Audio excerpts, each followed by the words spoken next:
عشق الفت از قلم لائبہ خان ایپیسوڈ 40۔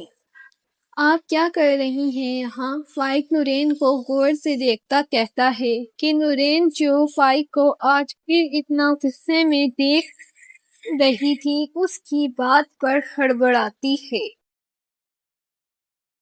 میں تو حویلی جا رہی تھی، پھر ایک چوہے سے گاڑی کی ٹکر ہو گئی۔ نورین بالکل سادہ سا ڈریس میں آنکھوں میں گلاسز لگائے ہوئے فائق کو منہ بناتی کہتی ہے، جبکہ اپنے آپ کو چوہا سنتا فائق آئی برو ریز کرتا ہے۔ تو اپنے ڈرائیور کو کہا کریں صحیح سے گاڑی چلائیں، وہ ٹھیک نہیں چلاتے، اور بول آپ مجھے رہی ہیں۔ فائق کڑے تیوروں سے نورین کو کہتا ہے کہ نورین اس کے انداز پر اسے گھورتی ہے۔ آپ کی غلطی ہے، آئی سمجھ ڈرائیور بالکل ٹھیک گاڑی چلا رہا تھا۔ نورین انگلی اٹھاتی فائق کو کہتی ہے، جبکہ وہ ڈرائیور تھوڑا دور ہی کھڑا ان دونوں کی لڑائی دیکھ رہا تھا۔ مس نورین خان آپ کچھ زیادہ ہی نہیں بولتی؟ فائق اس بار سنجیدگی سے نورین کی انگلیوں کو اپنے اوپر پڑتے دیکھ بولتا ہے کہ نورین اس کی بات پر اپنی انگلی نیچے کرتی ہے۔ تو آپ کیوں ہر بار مجھ سے الجھتے ہیں؟ نورین بھی اسی کے انداز میں کہتی ہے۔ میں کیوں الجھوں گا مس فائٹر سے، مجھے شوق نہیں ہے۔ فائق نورین کو کہتا ہے کہ نورین کے چہرے پر غصے سے سرخی آتی ہے۔ آپ کو تو میں بعد میں پوچھوں گی۔ نورین اسے انگلی دکھاتی مڑتی ہے کہ فائق اس کی بات پر اسے جاتا دیکھ رہا ہوتا ہے۔ جب نورین کا پیر پتھر میں آتا ڈس بیلنس ہوتا ہے کہ وہ نیچے گرتی، فائق جو اسی کو دیکھ رہا تھا اس کے گرنے پر 2 قدم آگے بڑھتا نورین کو کمر سے پکڑتا گرنے سے بچاتا ہے کہ نورین جو گرنے کی باعث آنکھیں بند کی ہوئی تھی وہ خود کو ہوا میں جھولتی دیکھ آنکھیں کھولتی ہے کہ اس کی نظریں فائق شاہ سے ٹکراتی ہیں، جو اس کے ہی چہرے پر نظریں پھیر رہا تھا کہ نورین ایسے ہی فائق کو اپنے آپ کو گھورتے دیکھ اس نے جو فائق کا شولڈر پکڑا تھا اس میں ناخن دھساتی ہے کہ فائق ناخن کی چبھن سے ہوش میں آتا ہڑبڑاتا نورین کو سیدھا کھڑا کرتا ہے، جبکہ نورین اسے گھور رہی ہوتی ہے۔ یہ کیا طریقہ ہے مس فائٹر، چڑیل جیسے ناخن مجھے چبا دیے۔ فائق کو جلن محسوس ہوتی ہے کہ وہ شولڈر کو مسلتا کہتا ہے، آج کل تو بھلائی کا زمانہ ہی نہیں رہا، ایک تو بچایا اوپر سے مجھے ہی اپنے ناخن چبا دیے، آئندہ سے نہ کاٹا کرنا۔ فائق منہ کے ڈیزائن بناتا نورین کے ناخنوں کو دیکھتا کہتا ہے، آپ کو کیا مسئلہ ہے؟ میرے ناخن؟ نورین اپنے ہاتھوں کو فولڈ کرتی پوری لڑائی کی تیاری میں پھر سے کھڑی ہو جاتی، ارے میری ماں اب چلی جاؤ، پھر سے لڑائی کرنا شروع ہو گئی۔ فائق نورین کو دیکھتا بے بسی سے کہتا ہے کہ نورین فائق کے انداز میں اپنی ہنسی ضبط کرتی ہے اور اسے بنا کچھ بولے اپنی گاڑی کی جانب بڑھتی ہے۔ اب نہیں گرنا، اب نہیں بچاؤں گا میں۔ فائق نورین کو جاتا دیکھ پیچھے سے آواز لگاتا کہتا ہے کہ نورین پیچھے مڑتی ہے، لگتا ہے آپ نے مجھ سے آج لڑ کر ہی جانا ہے۔ نہیں نہیں مس فائٹر جی، آپ جائیں۔ نورین کے کہنے پر فائق ہاتھ ہلاتا کہتا ہے کہ نورین اسے چھوڑ دینے والی نظروں سے دیکھتی مڑتی اپنی گاڑی میں بیٹھتی ہے۔ نورین کے بیٹھتے ہی ڈرائیور گاڑی وہاں سے بھگا لیتا ہے، جبکہ فائق اس گاڑی کو جاتا دیکھتا ہے۔ کیسی لڑکی ہے، ہمیشہ لڑنے کے موڈ میں ہی رہتی ہے۔ فائق دل میں ہڑبڑاتا گاڑی میں بیٹھتا ہے، جبکہ نورین کے ساتھ وہ سب غصہ سب کچھ بھولتے اس کی لڑائی میں ہی ہو گیا تھا کہ وہ بھی گاڑی بھگا لیتا ہے۔ آ جائے مہرانی، اور دیر سے آ جاتی۔ زمان شاہ اسٹڈی روم میں آج ایسے ہی فارغ بیٹھا تھا جب مہرو آتی ہے کہ زمان مہرو کو دیکھتا کہتا ہے۔ وہ نظریں نیچے کیے وہیں کھڑی رہتی ہے۔ اب کیا انویٹیشن کارڈ دوں بیٹھنے کا؟ زمان مہرو کو وہیں جمے دیکھ سنجیدگی سے کہتا ہے۔ مہرو جلدی سے نظریں نفی میں ہلاتی زمان کے سامنے بیٹھ جاتی ہے۔ ہمیشہ زمان آفس کا کام اسٹڈی روم میں کرتا اور جب سے مہرو کو پڑھانے لگا تھا وہ مہرو کو اسٹڈی روم میں ہی بلاتا تھا۔ مہرو کل تمہارا پہلا پیپر ہے تو جو میں بول رہا ہوں وہ بالکل دل لگا کر پڑھنا ہے، بنا کچھ منہ بنائے۔ آئی سمجھ؟ آج میں نے تمہارے کوئی بہانے نہیں سننے۔ زمان مہرو کو دیکھتا کہتا ہے کہ مہرو ہاں میں سر ہلاتی بک دیتی ہے۔ یہ لو، یہ سارے امپورٹنٹ ہیں، یاد کرو۔ زمان مہرو کی بک سے 7-8 سوال نکالتا اسے کہتا ہے لالا مجھے ڈر لگ رہا ہے، یہ سوال آئیں گے بھی، یہ تو اتنے بڑے بڑے سوال ہیں۔ مہرو منہ بنائی کہتی ہے ہاں یہی سوال آئیں گے اور کچھ بڑے نہیں ہیں، کچھ پہلے یاد کیے ہیں، کچھ اب کر لو، پورے یاد کر کے ہی آج یہاں سے ہلو گی۔ اور میں اپنا کام کر رہا ہوں، تمہارے آنے کا انتظار ہی کر رہا تھا، مجھے پتا تھا آج تم نے دیر تک ہی یہیں بیٹھے رہنا ہے۔ زمان مہرو کے چہرے پر نظریں پھیرتا کہتا ہے کہ مہرو منہ بناتی یاد کرنے لگتی ہے جبکہ زمان لیپ ٹاپ پکڑتا اپنا کام کرنے لگتا ہے۔ کیا ہوا، کچھ سوال یاد ہوئے؟ تقریباً آدھے گھنٹے بعد زمان مہرو سے پوچھتا ہے جو بالکل رٹا لگانے میں لگی ہوتی ہے۔ جی ایک ہی ہوا ہے۔ مہرو زمان کو دیکھتی کہتی ہے لاؤ دکھاؤ کون سا ہوا ہے۔ زمان مہرو سے بک لیتا پوچھتا ہے یہ والا۔ جب مہرو اس سوال پر ہاتھ رکھتی بتاتی ہے کہ زمان سنجیدگی سے مہرو کو دیکھتا ہے، یہ 2 لائن کا یاد کرنے میں تم نے گھنٹہ لگا دیا۔ زمان مہرو کے سوال کو دیکھتا اس کو بولا تھا کہ مہرو نظریں نیچے کر لیتی ہے۔ مہرو تم نے پیپر پاس بھی کرنے ہیں یا نہیں؟ زمان مہرو کو سنجیدگی سے دیکھتا کہتا ہے مہرو ہاں میں سر ہلاتی ہے، ایسے کیسے پاس ہوگی؟ مہارانی کو تو گھنٹے گھنٹے میں 2 لائن کے سوال یاد ہو رہے ہیں۔ زمان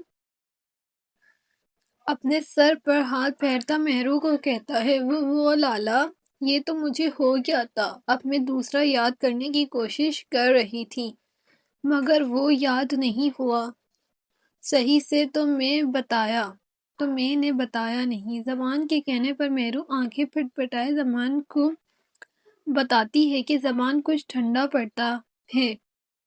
اچھا چلو میں پھر تھوڑی دیر میں پوچھوں گا، یاد ہوا ہو پھر سنوں گا۔ زمان مہرو کو بک پکڑاتا کہتا ہے کہ وہ ہاں میں سر ہلاتی یاد کرنے لگ جاتی ہے اور زمان اپنا کام کرنے۔ جب تھوڑی دیر بعد زمان کی نظر مہرو پر جاتی ہے کہ وہ آنکھیں بند کیے بک میں سر رکھ کے سوئی ہوتی ہے، اس کے آدھے بال چہرے پر آئے ہوتے ہیں کہ زمان آئی برو ریز کرتا ہے کل اس لڑکی کا پیپر ہے، ذرا فکر نہیں ہے کیسے پیپر دے گی یہ؟ زمان مہرو کو دیکھتا دل میں کہتا ہے اٹھو مہرو۔ جب زمان آواز لگاتا ہے کہ مہرو نہیں اٹھتی کہ اس کے چہرے پر آئے بال زمان ہاتھ بڑھاتے پیچھے کرتا ہے کہ اس کے پھولے پھولے گال زمان کو دیکھتے ہیں کہ وہ وہیں غور سے دیکھتا ہے۔ جب مہرو کسی کی انگلی کو اپنے بالوں میں الجھے دیکھ ہلتی ہے کہ زمان ہڑبڑاتا اپنا ہاتھ پیچھے کرتا ہے کہ اس کا زمان کا ہاتھ مہرو کے جلد میں ٹچ ہوتا ہے۔ مہرو ہڑبڑاتی جلدی سے اٹھتی سیدھی بیٹھتی ہے۔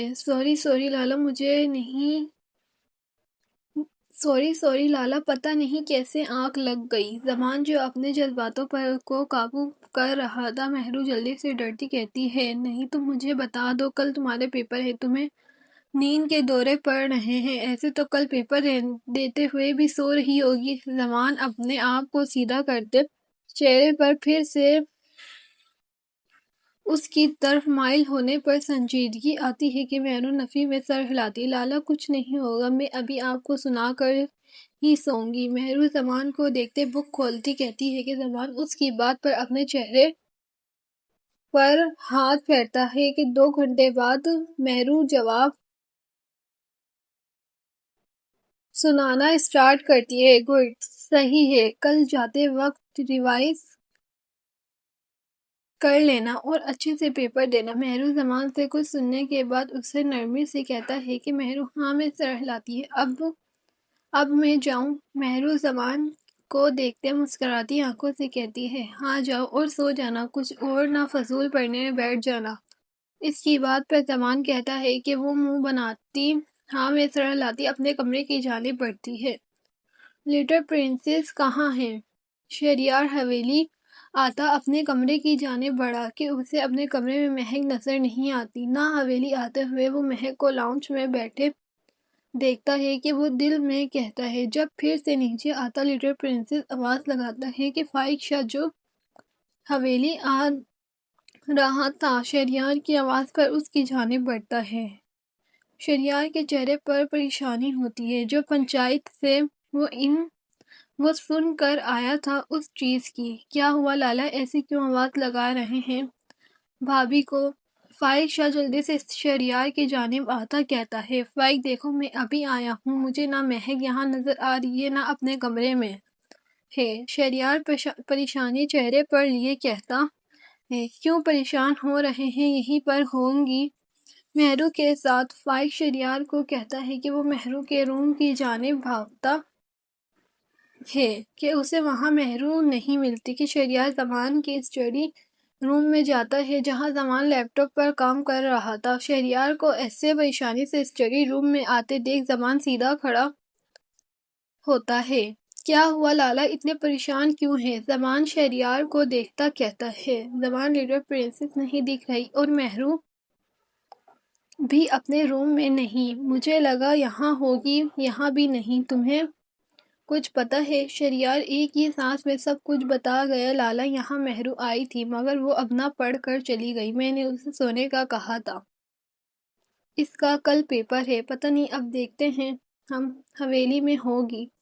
آپ اتنا پریشان نہ ہوں، زمان چہرے کے شہریار کے کندھے میں ہاتھ لگاتا کہتا ہے، اب شہریار کو ایک نہیں 2 پریشانی تھی، ایک مہک کی، دوسری مہرو کی، سب وہ انہیں کیسے بتاتا کہ جو وہ سن کر آ رہا ہے، اس وجہ سے وہ زیادہ پریشان ہیں۔ مسز درویش خان، آپ پر یہ رنگ بھی اچھا لگ رہا ہے۔ حورین جب سے نیچے سے آئی تھی اپنے کمرے میں درویش سے منہ بنائے گھوم رہی تھی، ابھی بھی وہ نائٹ ڈریس پہنتے بیڈ پر آتے لیٹی تھی جب درویش جو پہلے ہی چینج کر چکا تھا حورین کے چہرے پر ناراضگی دیکھتا کہتا ہے کہ حورین کچھ نہیں کہتی اور کمفرٹر اوڑھتی ہے۔ حورین جان ناراض کیوں ہو رہی ہیں؟ درویش نے آج حورین کا نام کے ساتھ جان لگایا تھا کہ حورین کے کمفرٹر اوڑھتے ہاتھ کپکپاتے ہیں۔ وہ اپنے آپ کی دھڑکنوں کو نارمل کرتی کہتی ہے، جبکہ درویش اس کے چہرے کا رنگ دیکھتا جو اس سے پکارنے پر ہی ہلکا ہلکا سرخ ہونے لگتا ہے۔ مسز درویش خان، اب آپ نہ مجھ پر ظلم کر رہی ہیں، ایک تو آپ ناراض ہو کر بیٹھی ہیں، اوپر سے آپ کے چہرے پر رنگ برس رہے ہیں۔ درویش حورین کو کمر سے پکڑتا اپنی جانب کھینچتا کہتا ہے کہ حورین اسے گھورتی ہے، آپ کچھ زیادہ چپک نہیں رہے؟ آپ مورے کو کیا کہہ رہے تھے؟ میں نے آپ کی زندگی کیا کر دی جو کہہ رہے تھے؟ حورین آنکھوں میں شکوہ لیے درویش کو کہتی ہے، ارے میری ناراض ہوئی بیوی میں مذاق لگا تھا، اچھا سوری۔